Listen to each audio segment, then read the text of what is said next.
mempelajari tentang apa itu batuan, ya, kemudian apa itu batuan lapuk, dan kemudian apa itu tanah, gitu ya.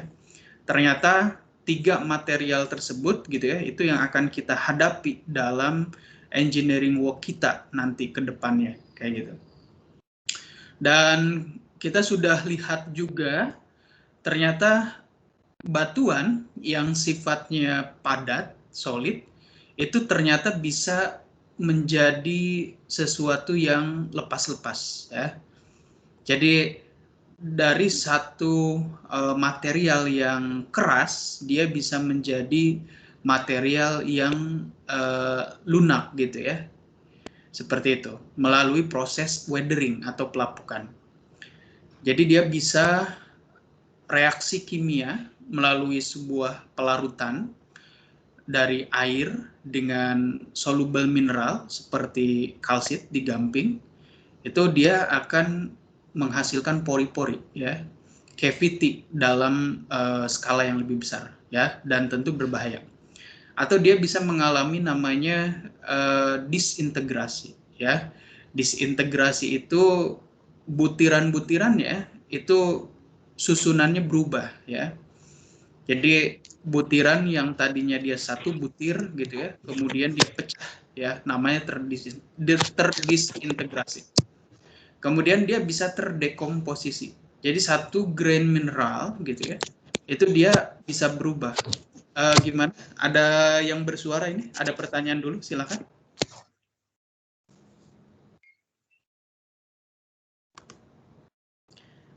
Presensi udah ada ya di Siup, silahkan di di tap in. Jadi jangan sampai ada yang confirm saya lupa tap in dan sebagainya ya. Jadi harusnya sudah dipastikan kalian bisa tap in sesuai waktunya gitu ya. Silakan. Oke, tadi berhenti di persoalan tentang pelapukan ya. Jadi pelapukan juga bisa tentang dekomposisi. Ya, primary mineral itu nanti dia berubah menjadi secondary mineral kayak gitu ya. Kemudian kita kemarin dihadapkan pada satu pandangan bahwa gimana, ada pertanyaan yang bersuara ini? Tidak ada, Pak. Oke, ya. Oke, saya lihat ini yang baru masuk ada 82 orang ya.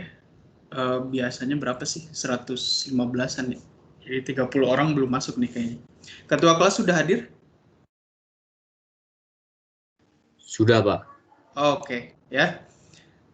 Di e-learning saya lihat kok banyak yang ini ya, yang belum activity completion ya, yang masalah itu loh, latihan kuis. Atau masih ini ya, masih apa, belum sempat ya. Itu sampai 1 pekan aja, jadi tolong dikerjakan activity completion untuk latihan kuisnya gitu ya. Saya lihat masih belum ada yang ngerjain gitu. Atau udah ada yang ngerjain di e-learning latihan kuisnya? Sudah, Pak. Oke, ya, good. Sudah, Pak. Jadi itu sebagai bagian dari refresh ya, refresh materi.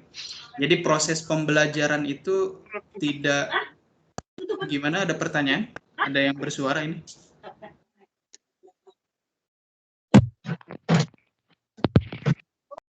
Halo? Cek? Oke, ya. Jadi bagian proses pembelajaran itu tidak hanya dari dosen ya. Jadi bukan satu arah dosen memberikan materi. Tapi ketika kita sudah menjadi sivitas akademika di tingkat universitas, itu pembelajarannya mahasiswa harus juga belajar mandiri ya. Jadi dia buka referensi, dia cari referensi tambahan dan sebagainya.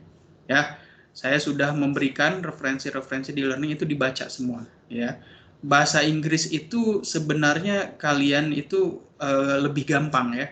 Saya percaya kalau generasi yang lahir di atas tahun 2000 itu melek ke bahasa asing dan internet itu jauh lebih cepat gitu ya. Itu kan akan menopang skill kalian dan karir kalian ke depan gitu. Jadi tolong dibaca referensi yang digunakan itu yang saya berikan di e-learning, karena dari sana pemahamannya akan semakin terasa gitu ya. Jadi belajarnya itu bukan lihat slide dosen, slide dosen bukan kayak gitu ya. Tapi kalian harus diimprove, tingkatkan. Saya baca referensi yang diberikan, saya cari referensi yang lain, saya cari animasi-animasi yang lain. Nah gitu. Jadi kemandirian dalam berpikirnya ini yang sebenarnya sudah disampaikan awal sekali oleh Wakil Rektor Pak Ihsan gitu ya, bahwa agar skill ini ketika kalian lulus bisa tercapai gitu ya. Nah, latihan yang paling bagus itu adalah ketika kalian menjadi mahasiswa gitu. Jadi jangan sampai telat panas ya, ketika sudah lulus kalian kewalahan ya untuk memahami keilmuan geologi. Jadi latihan paling terbaik itu adalah ketika kalian masih menjadi mahasiswa ya. Coba banyak baca ya, mandiri gitu loh ya. Jadi kemudian coba puas dengan hasil kerjaan sendiri gitu ya, jangan mencontek dan sebagainya. Jadi jujur gitu kan, itu kan yang akan menjadi karakter ke depannya gitu ya. Saya lanjut lagi masalah materi pelapukan ya. Nah, pelapukan ini akhirnya nanti yang akan banyak berperan gitu ya dalam problem-problem yang kita temui di masalah engineering work gitu. Jadi masalah keteknikan gitu. Jadi banyak sekali jalan, jembatan, kemudian juga ada terowongan, apapun itu engineering work itu berhadapan dengan material tanah ya. Kalau kalian pernah jalan-jalan gitu ya ke jalan tol gitu ya, coba kalian lihat ya, samping-sampingnya itu kebanyakan di Jawa itu dia adalah lereng-lereng tanah atau dia batuan-batuan yang lunak gitu ya, wickrop gitu. Jadi sangat jarang sekali batuan-batuan yang sangat keras kita jumpai gitu ya, mungkin spotted saja gitu. Jadi itu saja menjadi satu konsen kita bahwa tanah dan juga batuan. Gimana? Ada pertanyaan? Tadi ada yang bersuara. Halo, cek.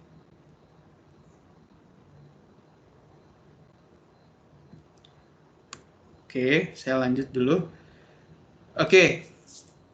Itu menjadi satu contoh bahwa kita ya berhadapan dengan material tanah dan batuan lapuk ini tidak bisa diabaikan gitu ya. Kita seorang geologis belajar tentang batuan gitu kan, tapi apa kita nggak peduli gitu loh kalau misal dia jalannya motong lereng, lerengnya isinya tanah. Tentu kan kita harus juga peduli ya, harus kita tahu juga, harus kita deskripsi.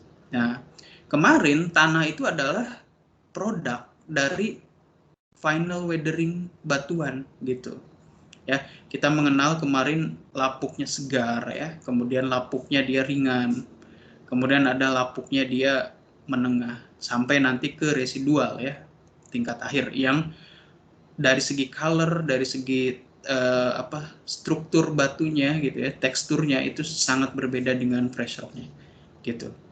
Nah, geologis harus mampu mendefine itu dengan baik, mendeskripsi itu dengan baik gitu ya, karena orang-orang engineer itu tidak bisa ya memberikan sebuah deskripsi yang proper, yang baik di dalam jenis material tersebut gitu. Jadi biasanya sangat sederhana, tanah batu udah gitu aja, tanahnya pasir lempung udah gitu aja ya. Ini tanahnya kasar keras, ini tanahnya lunak udah gitu aja ya. Geologi kan nggak seperti itu. Kita akan mendefinisikan dari segi warna ya, kemudian dari ukuran butir ya, kemudian bagaimana bentuknya ya, pemilahannya bagaimana, ada mineral-mineral tertentu enggak gitu kan, mineral montmorillonite, kuarsa ya, piroksen, itu kan semua kita yang tahu gitu ya. Kemudian impact-nya bagaimana gitu kan terhadap konstruksi ini ke depannya gitu.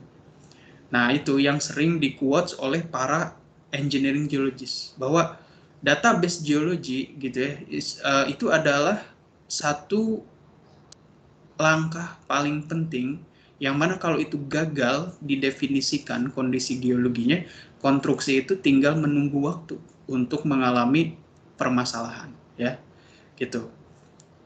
Kalau kita flashback kemarin itu sudah diceritakan gitu ya, bahwa beberapa kali gitu ya, itu kita melihat ya konstruksi-konstruksi yang ada di Indonesia maupun di luar negeri itu ternyata sangat disayangkan sekali, bisa sampai runtuh dan juga menelan korban jiwa gitu kan. Nah, itu akibat mengabaikan faktor-faktor geologi ya. Jadi kita sama-sama berharap ya, kita belajar istilah-istilah di engineer gitu ya, tapi jangan lupakan bahwa kita lahir gitu ya, itu dari tanah geologi gitu. Nah, ilmu geologinya yang harus diungkapkan pendapatnya ya, percaya diri gitu, bahwa kita gitu ya bisa memberikan database geologi yang bermanfaat gitu untuk kebutuhan engineering work kita. Oke, sebelum memulai materi berikutnya ya, mungkin ada pertanyaan dulu, silakan. Apapun boleh.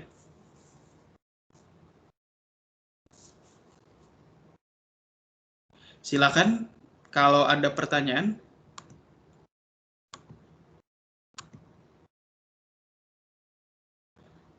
Tidak ada?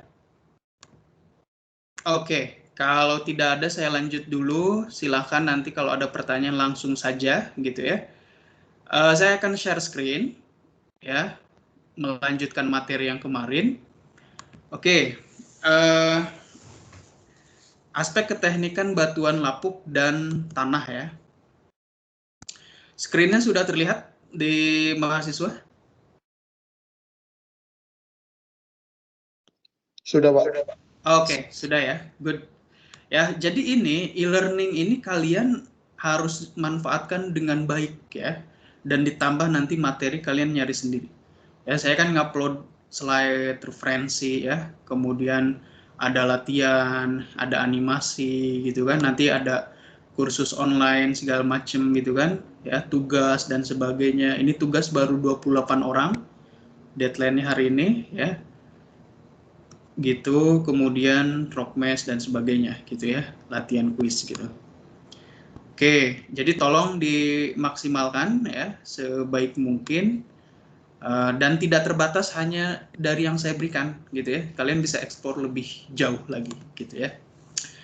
Sebelum memulai slide dari saya akan perlihatkan satu research dari mahasiswa S2 dari ITB dan juga dosen pembimbing saya waktu itu, Pak Imam Sadisun, bagaimana kita memahami karakteristik pelapukan ya. Dalam hal ini contohnya batuan beku andesit. Nah, itu banyak tambang di Purwakarta ya. Kita akan lihat bagaimana pengaruh dari pelapukan terhadap nilai-nilai properti keteknikannya, kayak gitu. Ya, kita akan lihat seperti apa gitu ya pengaruhnya. Oke, agak error sebentar. Oke, ya.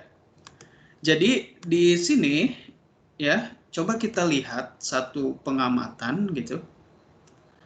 Nah, ini terbit di jurnal Geoaplika. Penulisnya Setiaji, Imam Ahmad Sadisun dan Bandono ya. Oke. Di sini tentu kalian sangat familiar dengan namanya peta geologi. Jadi dijelaskan dulu ya. Peta geologinya ternyata banyak sekali berada pada intrusi-intrusi gitu ya. Nah, ini yang di Purwakarta daerah, kalau ada yang orang sana gitu ya, itu banyak yang nambang-nambang batu gitu kan buat bahan konstruksi gitu ya. Nah, ini nih yang dia bulat-bulat lonjong ini, itu dia bagian dari andesit ya. Kemudian nanti kita sudah belajar tentang derajat pelapukan, bahwa ada derajat 1 di bagian fresh rock, slightly ya, sampai nanti ada highly ya, derajat 4 sampai di residual soil, derajat terakhir. Nah, ini menurut Irfan dan Derman ya.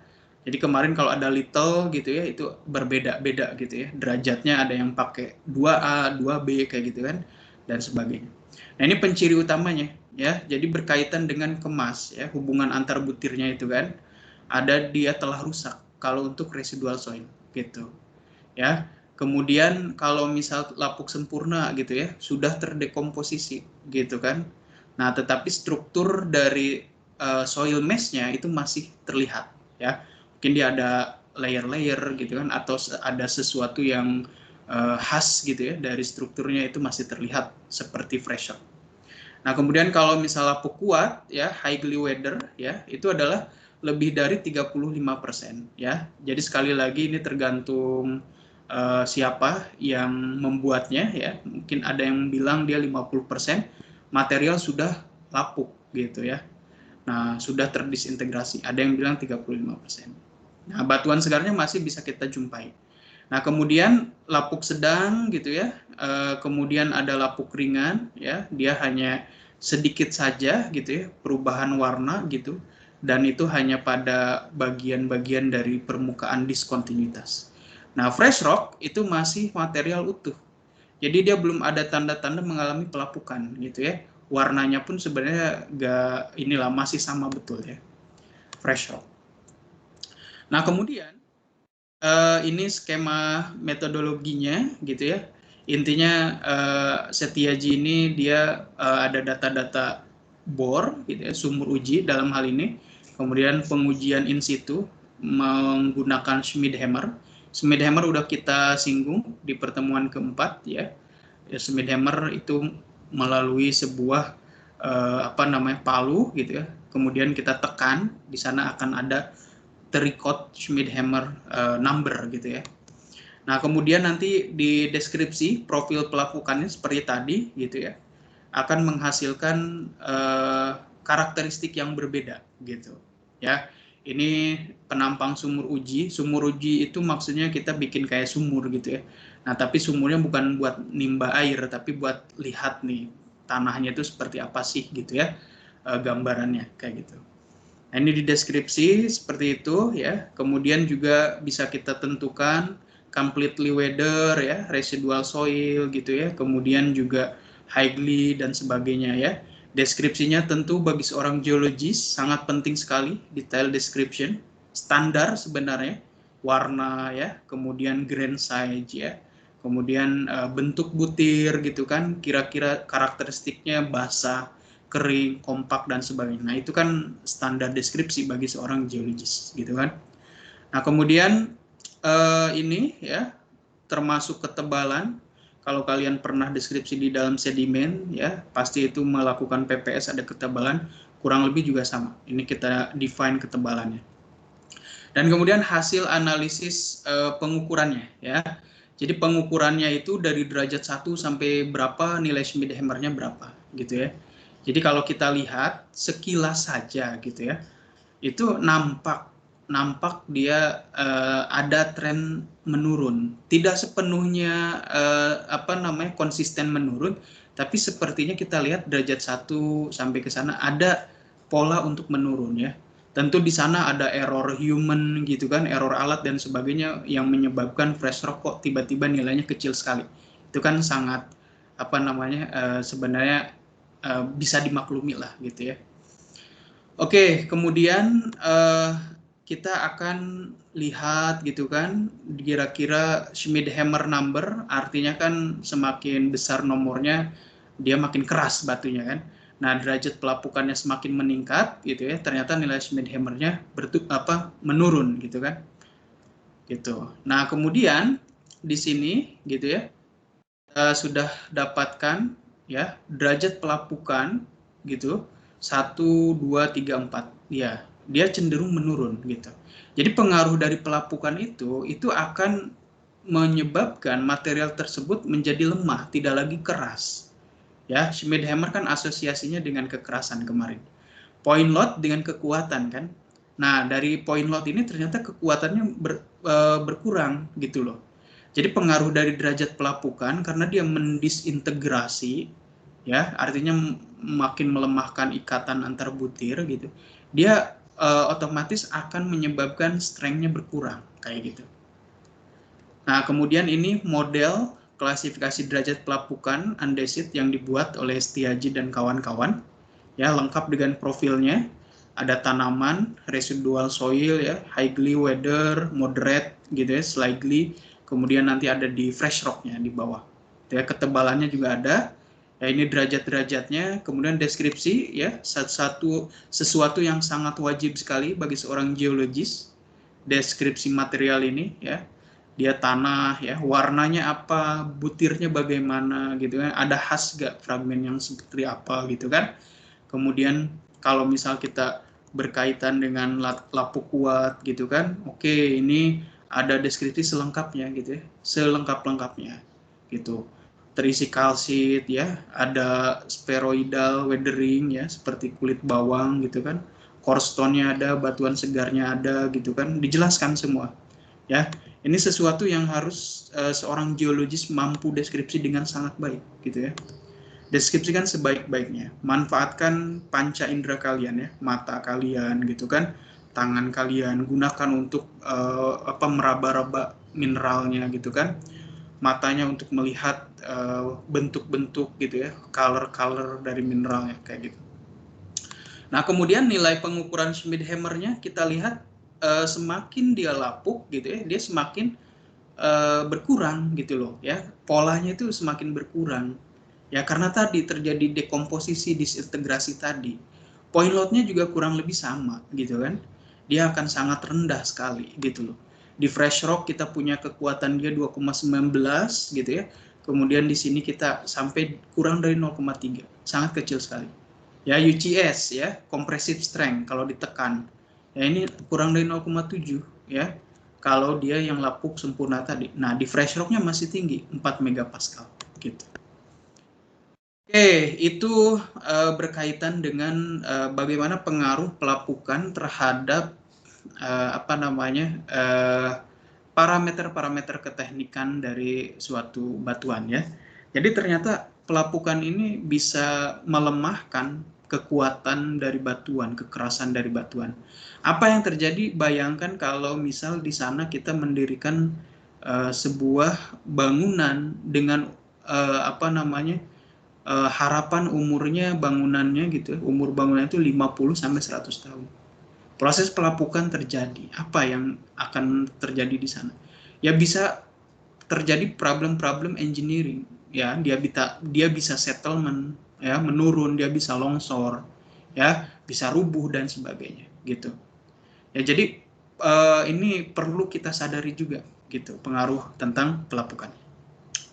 Oke, kita mulai kuliahnya terkait dengan lanjutan, ya, slide yang kemarin. Jadi kalau kita kemarin berhenti di slide tentang klasifikasi keteknikan tanah. Nah, ini adalah bahasa bersama, bahasa pemersatu, ya, di antara kita dan para engineer, gitu. Dan dia menggunakan indeks-indeks yang sangat sederhana, seperti grain size distribution, ada liquid limit, nanti kita pelajari, ada plasticity index, gitu. Nah, ini nanti dari sana akan kita bisa dapatkan sebenarnya estimasi dari properti keteknikannya, ya. Nah, itu kita gunakan dalam rangka mencapai, ya, engineering work kita berhasil, sukses, gitu ya, dan juga dia bisa safe, gitu ya, dan ekonomis, gitu. Jadi klasifikasi keteknikan tanah ini, gitu ya, kita menempatkan jenis-jenis tanah yang kita punya. Tentu tanah itu sangat variatif dan kita grupkan, ya. Nah, kita kategorikan. Nah, kategorinya secara sistematis, ada urutannya, ada metodenya, ya. Kemudian dari sana ternyata akan memiliki properti fisik yang berbeda-beda. Oke, berbicara tentang soil classification system, kita sebenarnya memiliki banyak sekali. Kalau kemarin Rockmesh kita punya RMR, kita punya key system, ya, dari NGI itu. Kemudian kita punya RMA, ya, dari Palmstrom. Kemudian kita punya GSI, Geological Strength Index, yang digagas oleh Everhook, gitu ya. Nah, di tanah sebenarnya juga sama. Kita punya klasifikasi, dan ini sudah di standarisasi, gitu. Ya, yang sering dikenal itu adalah dari Amerika, ASTM, American Society for Testing and Material System. Ya, nanti ada klasifikasinya gitu. Indonesia gitu ya juga tentu ya mencoba ke arah sana gitu, tapi biasanya refernya sama-sama ke Amerika. Kemudian ada Amerika lagi ya, AASTO namanya, yaitu American Association of State Highway Transportation Official System. Ya, ini biasa digunakan untuk transportasi jalan di Amerika. Nah, kemudian ada Unified Soil Classification System ya. Ini yang menjadi dasar untuk ASTM ya. USGS ini sangat terkenal sekali ya untuk klasifikasi tanah, karena the most popular soil classification system is USGS, Unified Soil Classification System. Kemudian selebihnya ada dari badan agronomi, kemudian dari Departemen Pertanian gitu kan, dan sebagainya gitu ya. Di India juga ada ya, di Eropa juga ada banyak sebenarnya. Oke, jadi sebenarnya kebanyakan klasifikasi tanah itu menggunakan uji yang sangat-sangat sederhana, gitu. Dia nggak mahal sebenarnya, nggak rumit. Karena kalau dia terlalu rumit, complicated, itu klasifikasinya jadi nggak akan berguna, kehilangan nilainya. Kita kan mengklasifikasi bukan menambah pusing kepala, bukan. Gitu kan, biar kita tuh lebih simpel mikirnya gitu kan, klasifikasi itu biar orang tuh oke, dengan bahasa yang sederhana saya paham nih maksudnya gitu kan, oke, tanahnya dikelaskan seperti ini. Nah, very simple. Nah, karakteristik atau properti yang digunakan itu yang paling umum ada dua. Pertama, ukuran butir gitu. Jadi tanah itu seperti di batuan sedimen ya, batu pasir ukuran butir pasir ya, batu lempung ukuran butir lempung ya, dan sebagainya. Nah, di tanah juga sama gitu. Jadi dia nanti tanahnya ukuran butirnya pasir ya, atau ukuran butirnya lanau dan sebagainya gitu. Dan satu lagi ada plasticity ya. Apa sih plasticity? Plasticity itu plastisitas. Nah, ini karakter yang sangat lekat sekali untuk tanah yang butirnya sangat halus gitu. Karena ketika dikasih air dia seperti plastis ya, seperti plastik gitu. Nah, nanti kalian akan praktikum tentang plasticity ya. Makanya besok ada praktikum modul keempat ya. Kemudian akan ada jeda 1 bulan. Itu sebenarnya dimanfaatkan betul untuk mempersiapkan sampel tanah. Sebenarnya persiapannya 1 jam beres gitu ya. Cuma saya kasih waktu 1 bulan. Tolong kalian persiapkan. Ya, ambil tanahnya boleh di mana aja. Boleh di kebun, boleh dari tanaman gitu ya yang tumbuh di atas tanah, boleh di halaman, boleh silahkan gitu. Itu nggak akan lebih dari 1 jam ngambil tanah, terus nyiapin penggaris segala macam gitu. Ya, tapi saya kasih jeda waktu 1 bulan, kalian persiapkan itu. Oke, kemudian berikutnya ya ada analisis besar butir ya, grain size tadi yang digunakan untuk klasifikasi gitu kan. Jadi kalau misal di grain size ini tanah kita itu akan di sip ya, diayak ya, ini ayakannya. Nah, ayakannya itu bukaan aperture-nya beda-beda, ada yang dia bukaannya besar, ada yang dia sangat halus gitu kan. Nah, jadi kalau misal di sini sebagai sebuah default nih, saringan nomor 10 berarti dalam 1 inci ya, 1 inci persegi gitu, 2,54 cm persegi, itu ada 10 lubang gitu. Nah, ini nomor ayakan yang umum digunakan. Ada nomor ayakan 4, 6 gitu ya, 10. Nah, nomor ayakan 10 dia diameter lubang atau aperture dari saringannya, ayakannya itu 2 mm gitu. Silahkan kalau misal mau ngukur boleh gitu kan, bener nggak 2 mm ya. Terus dia sampai ke 20, 30, 40 gitu ya, 50 sampai ke 200 gitu ya nomor ayakannya. Nah, nomor 200 itu dia sudah sangat halus sekali ya. Diameter lubangnya itu 0,075. Nah, seharusnya kalian sudah pernah menyentuh barang ini gitu. Oke, kemudian ada analisis hidrometer ya. Analisis hidrometer ini dia menggunakan konsep dari sedimentasi gitu. Jadi konsep sedimentasi dari suatu larutan yang berisi sampel tanah udah kita campur pakai air. Airnya itu air suling, air yang sudah aquades gitu ya. Nah, kemudian dari konsep pengendapan itu kalau misal dia butirnya berat ya, dia akan mengendap duluan gitu. Nah, kalau misalnya yang ringan dia tersuspensinya dia akan lebih lama. Nah, nanti itu akan bisa kita ukur menggunakan alat namanya hidrometer ya. Ini seperti ada pemberatnya, kemudian di sini ada bacaan readingnya dari alat gitu. Nah, coba kita nanti lihat ya bagaimana prakteknya dari grain size dan juga hidrometer. Nah, hidrometer ini itu biasanya digunakan untuk mengetahui distribusi ukuran butir yang halus ya. Biasanya kategori disilt sampai lempung gitu. Nah, analisis hidrometer ini nanti akan dipengaruhi pembacaan dari bacaan ini itu akan bergantung pada bentuk, ukuran dan juga berat partikel tanah kita. Oke, coba kita lihat ya. Ini sebagai refresh saja. Seharusnya kalian sudah pernah lihat ya dari satu pengujian gitu ya. Oke, saya nyalakan dulu ini dulu ya. Saya reshare dulu.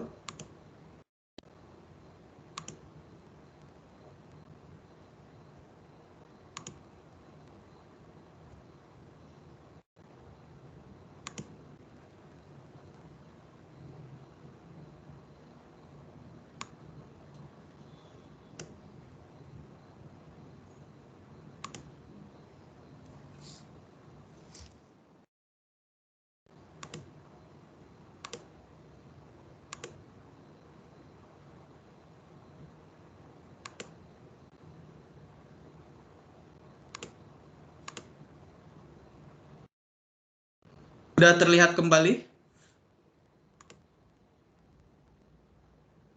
Sudah, Pak. Oke, ya. Coba kita lihat ya satu videonya.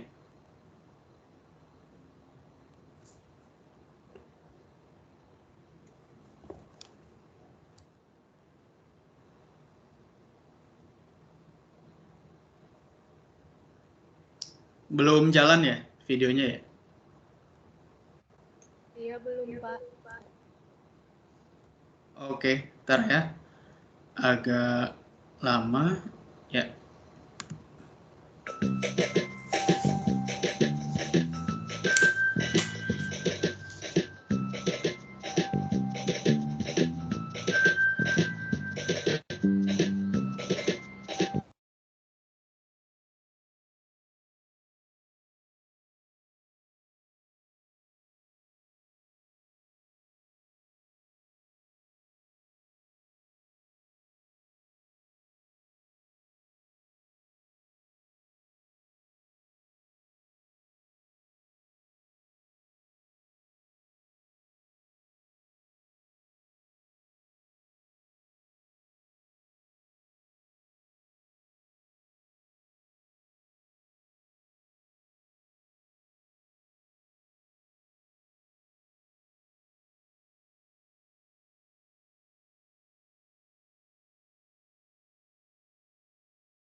Halo, Pak.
Halo, cek. Ya, halo Pak. Iya Pak, masuk Pak. Halo, cek. Ya, terdengar. Terputus tadi. Iya Pak. Tadi koneksi saya terputus ya di kalian. Iya Pak, hilang Pak. Iya, sepertinya begitu Pak. Oke. Jadi tadi masih muter video tapi nggak muncul, betul ya? Betul Pak, betul. Iya Pak, betul Pak. Oke. Ya. Nonton videonya ya kayaknya ya. Kita lanjut dulu aja. Hidrometer juga nanti bisa kalian lihat. Banyak sekali. Oke. Ini masih terlihat jelas ceknya? Halo, cek.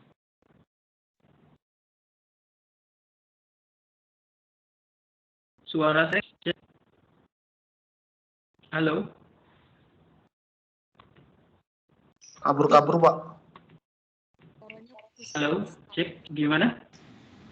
Suara Bapak tidak jelas, Pak. Suaranya putus-putus. Halo. Oke, suaranya putus-putus ya. Sekarang masih putus-putus? Masih, Pak. Masih, Pak. Masih Pak. Masih putus ya. Oke, sebentar ya. Saya coba ini dulu, perbaiki dulu koneksinya.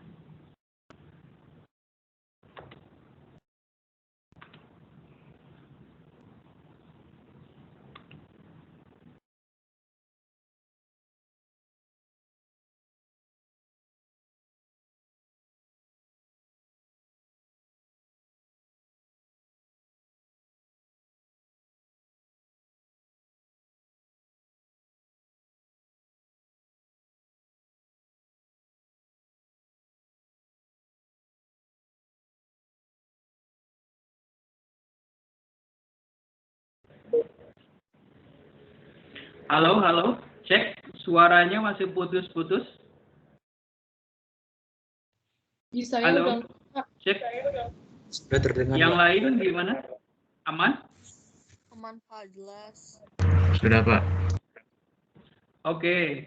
Ya, ada iklan dulu ya. Gangguan dulu. Layarnya sudah terlihat? Sudah Pak. Oke, sudah ya.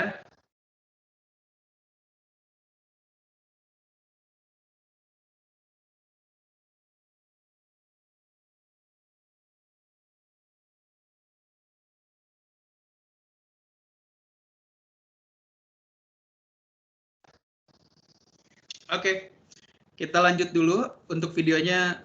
Kita gitu ya. Itu dia berapa persen?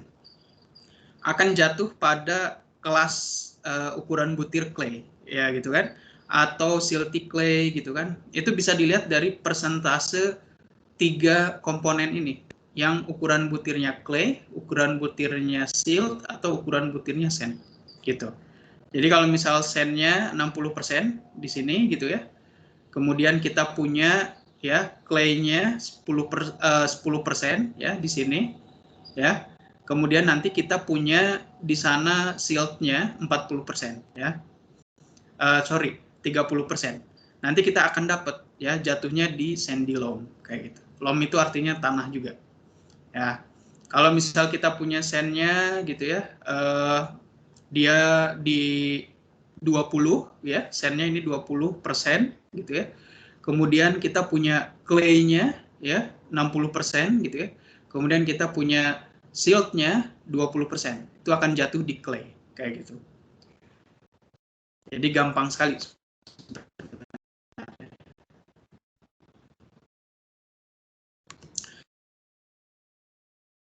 Nah, kemudian kita akan memiliki distribusi ukuran partikel ya.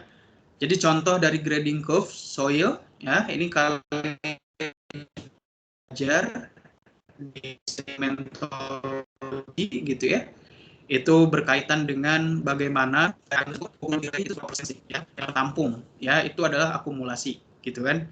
Kemudian yang tertampung ada sekian ukuran partikel pasir atau lanau ya. Yang gravel, nah dia akan memiliki kumulasi seperti apa, ya. Nah, ini adalah particle size distribution. Jadi akan ketahuan kalau di sedimen itu diarahkan ke arah tenaga gitu kan, tenaga arusnya gitu kan, atau mungkin ke arah lingkungan pengendapannya seperti apa gitu kan. Nah, kemudian ini rentang batas ukuran butir tanah yang tadi ada dari ASTO gitu ya, dari USGS gitu ya, kemudian dari MIT gitu kan, dari Departemen Agriculture gitu. Ternyata grain size-nya sedikit berbeda untuk batasan rentang ukuran butirnya gitu ya. USGS, the most popular system in classification of soil, itu ya, itu seperti ini. Gravel itu 76,2 sampai 4,75 mm butirnya gitu. Kalau bisa ya dianggap ukuran butirnya, bentuk butirnya bulat gitu. Kemudian saya 475 sampai 0,07. Nah, sisanya itu fines. Fines itu berarti dia ukuran halus gitu ya. Nah, kemudian dari ASTO gitu ya, itu sedikit berbeda gitu kan nilainya gitu ya. Kemudian dinilai gravelnya dan juga di silt dan clay-nya dia dibagi lebih detail gitu ya. Nah, kemudian di Departemen Agriculture sedikit. Kemudian berdasarkan besar butir, kita bisa kategorikan tanah sebagai tanah kohesif dan tanah non-kohesif. Nah, kohesif itu artinya saling berikatan, kohesi, gitu kan? Gaya antar partikel, namanya kohesi. Itu sangat umum untuk tanah yang berbutir sangat halus, ya, seperti tadi, clay tadi, ukuran butir clay. Jadi yang diutamakan adalah fungsi gaya antar partikel. Nah, kalau tanah berbutir kasar, itu namanya non-kohesif, karena yang dijadikan fungsi, gitu ya, dari struktur tanah itu fungsi dari susunan itu adalah struktur tanah. Jadi bukan gaya antar partikel. Gaya antar partikelnya itu sangat kecil kalau di tanah berbutir kasar atau granular atau non cohesive soil ini. Jadi nanti sangat umum kalau misal kita bekerja di engineering itu kita sering mendengar tanah kohesif, non kohesif, gitu kan. Nah, sebenarnya simpelnya tanah kohesif itu tanah yang ukurannya itu sangat halus, ya, seperti clay, partikel. Kalau tanah non-kohesif itu yang tanah granular, gitu. Jadi dia ada butir ya, butir pasir ya, butir gravel dan sebagainya. Nah, kemudian ada satu lagi gitu ya, kita untuk mengetahui karakteristik untuk klasifikasi tanah, yaitu menggunakan konsistensi ya. Dari sini nanti akan ada nilai plastisitas. Nah, tanah itu dia kalau kering kondisinya seperti sebuah solid. Kalau dia mulai ada air, ya, dia kan akan menjadi plastis, ya, akan lembek, ya, akan mudah dibentuk, ya. Kalau kalian pernah lihat tanah liat, itu kan mudah dibentuk tuh. Nah, itu kan ada airnya sebenarnya di tanah tersebut, bandingkan dengan tanah yang sangat kering, gitu kan. Nah, semakin ditambah kadar airnya, dia akan semakin plastis. Terus ditambah airnya sampai-sampai dia menjadi air, bukan lagi tanah gitu loh. Nah, itu dia akan menjadi cair. Nah, batas antara padat, semi padat itu namanya shrinkage limit, SL, batas susut, gitu kan. Batas antara semi padat dengan plastis kita punya plasticity limit atau batas plastis. Ya, kemudian plastis dengan cair, ya, itu kita punya namanya liquid limit, ya. Jadi dia batas cair. Nah, batas plastis, ya, PL, kemudian batas cair, liquid limit. Nah, ini yang menjadi karakter untuk klasifikasi nantinya. Akan kita bahas pertemuan pekan depan. Ya, plasticity index itu nanti ada pembagian dari liquid limit dan juga plasticity limit. Ya, cara mengukurnya bagaimana? Kalau tadi ukuran butir kan gampang, gitu kan? Pakai ayakan. Ayakannya bisa kita goyang sendiri atau kita goyang pakai mesin gitu kan, di shaking gitu. Nah, bagaimana kalau misal menentukan batas plastis dan juga batas cair? Ya, caranya ada namanya Atterberg limit test, ya. Nah, Atterberg limit test ini gitu ya. itu kalau misal batas cair ada alat namanya nah ini nama alatnya Casagrande Atterberg limit test gitu ya. Nah dia ada seperti cawan ya, kemudian spatula, grooving tools ya untuk membuat sebuah lembahan gini pada sampel tanah. Kemudian nanti ada moisture cans, artinya dia untuk nambah air. Kemudian ada tanahnya tentu, dan ini alatnya gini, Casagrande ya Atterberg limit ini ya. Jadi ini liquid limit device ya, dia seperti dari kuningan, terus ini ada alat pemutarnya, diputar gitu. Nah ini di grooving dulu, dibikin kayak lembah dulu. Nah nanti dia ketika diputar ini tanah ini akan bergerak sampai dia lembahnya ini jadi tertutup lagi seperti ini, sampai kira-kira ukuran sebesar sekitar sekian mili ya, 1, atau 2 milian gitu. Nah baru berhenti. Jumlah ketukannya itu berapa? Nanti akan ada grafiknya. Ini liquid limit test. Nah plasticity limit itu kita bikin ya, bikin cacing yang diameternya itu 1 sampai milimeter. Tapi ketika dibikin